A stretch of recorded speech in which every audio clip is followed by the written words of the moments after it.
उत्तर प्रदेश सरकार के दूसरे कार्यकाल के 100 दिन पूरे हो रहे हैं। उत्तर प्रदेश सरकार इसको लेकर भव्य कार्यक्रम करना चाह रही है। हमारे साथ बातचीत के लिए मौजूद है केंद्रीय सहकारिता राज्य मंत्री वीएल वर्मा जी। सर, 100 दिन पूरे होने वाले हैं, इसको लेकर के आज लखनऊ में बैठक हो रही है, भव्य कार्यक्रम की तैयारियां भी की जा रही है।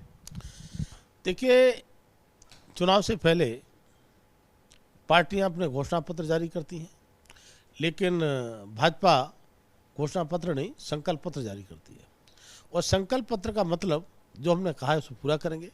पिछली 5 वर्षों की सरकार हमने उत्तर प्रदेश में जिस तरह से जो हमने संकल्प लिए थे पूरा करने का काम किया है। मैं समझता हूं कि 100 दिन का एजेंडा जो हमारे मुख्यमंत्री जी ने हमारे मंत्रियों के लिए दिया था और उस पर चर्चा हो रही है, तो निश्चित तौर पर जो हमने कहा है उसी क्रम में हम आगे विकास हो या सुरक्षा का संबंधी मामला हो, हम हर तरफ से पूरी तरह से समीक्षा करेंगे और आगे बढ़ेंगे। इधर विपक्ष कह रहा है ना तो पिछले 5 सालों में कुछ बेहतर कार्य हुआ है, ना तो इधर 100 दिनों में कुछ बेहतर कार्य होता हुआ दिख रहा है। विपक्ष को न देखे, लेकिन जनता को दिखाई पड़ रहा है। जनता को दिखाई पड़ रहा है, इसलिए हमने 2022 के चुनाव में प्रचंड बहुमत की 273 सीटों के साथ सरकार बनाने का काम किया था। और ये 37 वर्ष के बाद में सरकार रिपीटेशन काम हुआ है। और मैं कह सकता हूं कि अभी जो चुनाव हुआ है, जैसे उपचुनाव हम कहते हैं, समाजवादी पार्टी के गढ़ कही जाने वाली सीटें, या तो हम रामपुर कह सकते हैं या आजमगढ़, दोनों सीटों पर जो कमल खिलाने का काम किया है, इसके लिए कह सकता हूं माननीय प्रधानमंत्री के नेतृत्व में जो कार्यकर्ताओं का संगठन का जो बूथ तक हमारा है, उसके लिए मैं श्रेय देना चाहता हूं। और मुझे लगता है कि समाजवादी पार्टी हो या दूसरी पार्टियां हैं, ये आने वाले 2024 का जो चुनाव होगा तो खाता खोलने को तरसेंगी और हमारे 80 सीटों पर कमल खिलाने का काम भाजपा के कार्यकर्ता करेंगे। चूंकि रामपुर के प्रभारी आप भी रहे हैं, आजम खान आरोप लगा रहे हैं कि चुनाव निष्पक्ष तरीके से नहीं हुआ है। आजम खान ने कब आरोप नहीं लगाए, उन्हें तो आरोप लगाने की आदत है। और जो आदमी रोना जानता है, रोते रहते हैं तो रोते रहे, लेकिन वहाँ की जनता ने कमल खिलाने का काम किया है।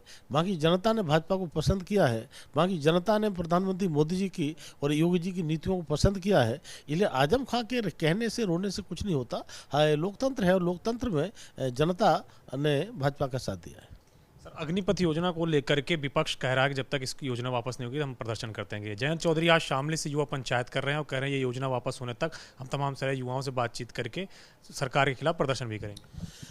देखिए, जयंत चौधरी हों, चाहे अखिलेश यादव हों, चाहे राहुल गांधी हो, युवाओं की बात भले करते हो, लेकिन युवाओं के काम तो कुछ किया नहीं। युवाओं के अगर मसीहा गरीबों के हों, चाहे युवाओं के हों या महिलाओं के हों या किसानों के हों, मसीहा माने प्रधानमंत्री मोदी जी। और इन 4 वर्षों का जो अग्निपथ की योजना की आप बात करते हैं, इसको युवा पसंद कर रहा है।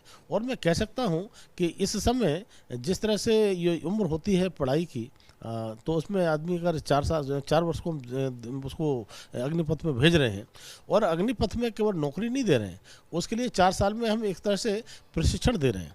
हम उसको देश की जो है कैसे सुरक्षा की जाती है, देश की सेवा के लिए एक मौका दे रहे हैं। और केवल प्रशिक्षित करने के साथ साथ उनको जो वेतन है वो देने के साथ साथ हम उनके 4 साल के बाद में इतना एक हैंडसम अमाउंट भी दे रहे हैं, 10-11 लाख, कि वो अपना निकट भविष्य में कुछ भी कर सकते हैं।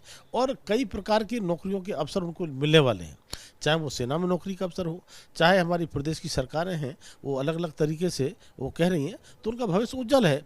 लेकिन मैं कह सकता हूँ कितना बड़ा वर्ग जो अगर ये योजना नहीं होती तो उस समय बेचारा कहाँ जाता, कैसे करता था। तो अग्निपथ योजना युवाओं के लिए बहुत ही अच्छी साबित होने वाली है। और इसमें जैसी देख रहे हैं कि वैकेंसी हमारी आ रही हैं, जल्दी भर्ती शुरू होने वाली है। जैसे ही भर्ती शुरू होगी पता चला कि युवा इनके कहने से रोकने वाला नहीं है। युवा माननीय प्रधानमंत्री के नेतृत्व में जो अग्निपथ योजना है उसमें जाने वाला है। सर, एक आखिरी सवाल है। प्रदेश अध्यक्ष को लेकर तमाम सारे कयास लगाया जा रहा है। कल भी लखनऊ में प्रभारी धर्मेंद्र प्रधान पहुंचे थे और नाम आपका भी आ रहा है। कब तक नए प्रदेश अध्यक्ष की घोषणा संभव है? अब ये हमारा पार्टी का नेतृत्व तय करेगा, लेकिन मेरा नाम का जानता सवाल है। मेरे नाम की चर्चा कहीं नेतृत्व ने मुझसे अभी नहीं की है, इसलिए मैं अपने बारे में नहीं, मैं तो ऑलरेडी भारत सरकार में काम देख रहा हूँ। तो मुझे लगता है कि नेतृत्व के फैसले का इंतजार करना चाहिए। लेकिन हाँ, मैं कह सकता हूँ कोई बनेगा, भाजपा का कार्यकर्ता बनेगा।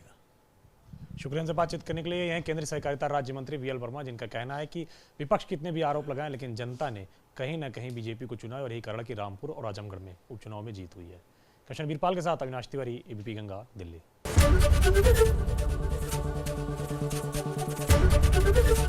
एबीपी गंगा, खबर आपकी, जुबान आपकी।